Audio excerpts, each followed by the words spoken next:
मंजिल ठहरी कर डाली, गंगा भी मैली कर डाली। न्याय व्यवस्था भी रोती है, गुंडों के घर में सोती है। गांधी को गाली मिलती है, डाकू को ताली मिलती है। क्या आपराधिक चलन हुआ है? आदरणीय अध्यक्ष महोदय, डाकू को ताली मिलती है। परिणीति शिंदे जी महोदय, मुझे आपने इस ऐतिहासिक दिन में अपनी बात रखने का अवसर दिया, मैं आपका तहे दिल से शुक्रिया अदा करती हूँ। मैं उस राज्य से हूँ जहाँ संत ज्ञानेश्वर, संत तुकाराम और संत रोहिदास जैसे अनेक संतों ने समाज को प्रेम और सद्भावना दी। दूसरी तरफ शिवाजी महाराज, संभाजी महाराज और शाहू महाराज जैसे शूरवीरों ने अपनी दूरदृष्टि से सामाजिक एकता और न्याय संगत समाज प्रणाली की स्थापना की। मैं उस महाराष्ट्र की पुत्री हूँ जहाँ महिलाओं के अधिकार सुनिश्चित करने हेतु अनेक आंदोलन द्वारा महात्मा ज्योतिबा फुले, क्रांति ज्योति सावित्रीबाई फुले जैसे समाज सुधारकों ने समाज को एक नई दिशा दी। मैं उस महाराष्ट्र की बेटी हूँ जहाँ के महान सुपुत्र डॉक्टर बाबा साहेब अम्बेडकर जी ने इस देश को संविधान के रूप में एक सशक्त और न्याय संगत लोकतांत्रिक मूलाधार प्रदान किया। पर आज उसी महाराष्ट्र में बीजेपी के सरकार के शपथ विधि के बिल्कुल 5 दिन बाद उसी संविधान की प्रत की विटंबना की जाती है। मैं इस बात का निषेध करती हूँ। परभणी जिले में संविधान के प्रत की विटंबना की गई। संविधान के हीरक महोत्सव के उपलक्ष्य में जब मेरे विचार रखने का मौका मुझे मिला तो मैं ये जरूर कहूंगी कि संविधान सिर्फ एक किताब या नियमों की एक संगति सूची नहीं है, बल्कि मेरी जान है संविधान, मेरी पहचान है संविधान और इस देश की आत्मा है संविधान।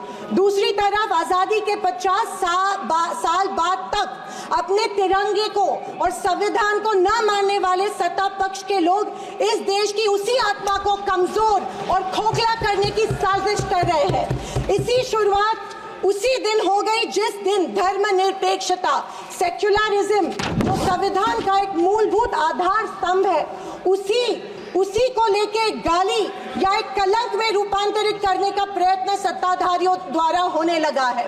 सेक्युलरिज्म को आज भी इस भारत देश की पहचान है, उसे सत्ताधारी पक्ष एक कमजोरी कर रहे हैं या एक बीमारी साबित करने की होड़ में लग गए हैं।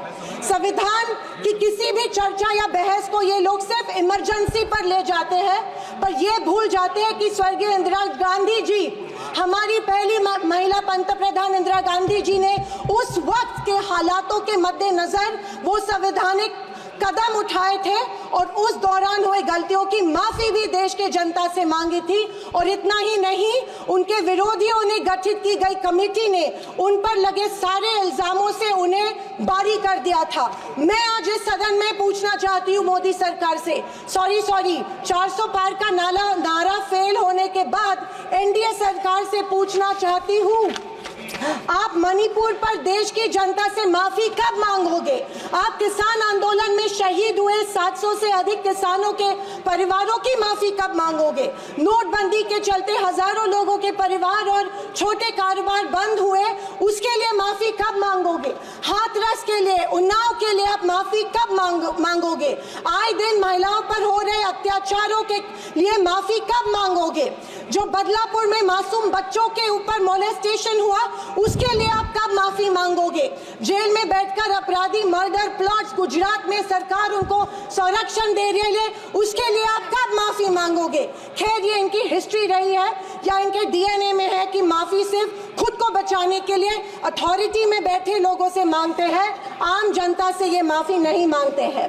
सत्ताधारी पक्ष के संविधान पर दिए गए भाषण सुनकर हंसी आ रही थी और अचरज भी हो रहा था, क्योंकि जो लोग इस देश में संविधान स्थापित होने के बाद हर पल संविधान को कोसते रहते हैं और हमेशा इस संविधान के विरोधी रहे हैं, उन्हीं को आज संविधान के गुणगान करते देख मन में प्रसन्नता हो रही है और संविधान के प्रति मेरी निष्ठा द्विगुणित हो रही है, क्योंकि ये एहसास हो रहा था कितने ही झूठ के पहाड़ बना लो, सच के आगे आखिर झुकना ही पड़ता है।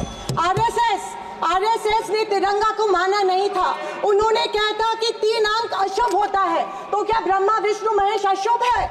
जो हम 3 रेखाएं माथे पे लिखते हैं वो अशुभ है? क्या त्रिशूल अशुभ है? ये मैं इन्हें पूछना चाहती हूँ। वर्ष 1993 में आरएसएस ने अपने श्वेत पत्र में संविधान को कचरे का ढेर करार दिया था। क्या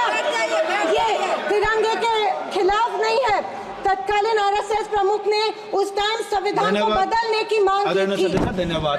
आरएसएस महिलाओं को हमेशा पुरुषों से कमजोर समझती है। आरएसएस हमेशा महिलाओं को पुरुषों से कमजोर समझती है। ये अफसोस होता है कि प्रधानमंत्री जी उनके ट्विटर हैंडल फॉलो करते हैं जो महिलाओं को गंदी गंदी गालियां देते हैं। इस बात का अफसोस होता है कि प्रधानमंत्री हमारे देश के प्रधानमंत्री ये करते हैं। जनवरी 26, 2001 में इन्होंने तिरंगा माना और इतने सालों बाद तिरंगे को नागपुर में होस्ट किया।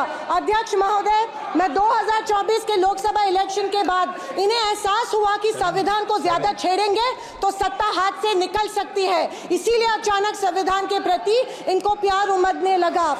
अध्यक्ष महोदय, विशेष रूप से राजनाथ सिंह जी ने, मैं उनका सम्मान करती हूँ, बयान में जाने अनजाने आजादी के बाद से लेकर 2014 तक सारी कांग्रेस सरकारों को ऐसे सर्टिफिकेट दे दिया जिसे कोई झूठला नहीं सकता। उनके मुताबिक संविधान की बदौलत एक गरीब का बच्चा प्रधानमंत्री बना, लेकिन उसकी नींव सर 2 मिनट सर प्लीज। मैं आखिर में यही कहना चाहती हूँ, मैं भारत का, मैं कुछ पंक्तियां कहना चाहती हूँ।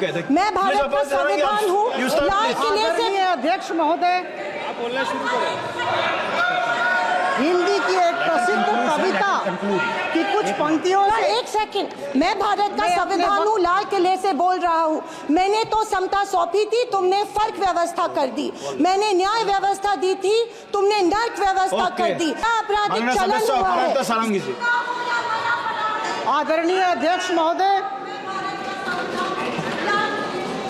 हिंदी की एक प्रसिद्ध कविता की कुछ पंक्तियों के साथ मैं अपने वक्तव्य की उपस्थापना करना चाहती हूँ।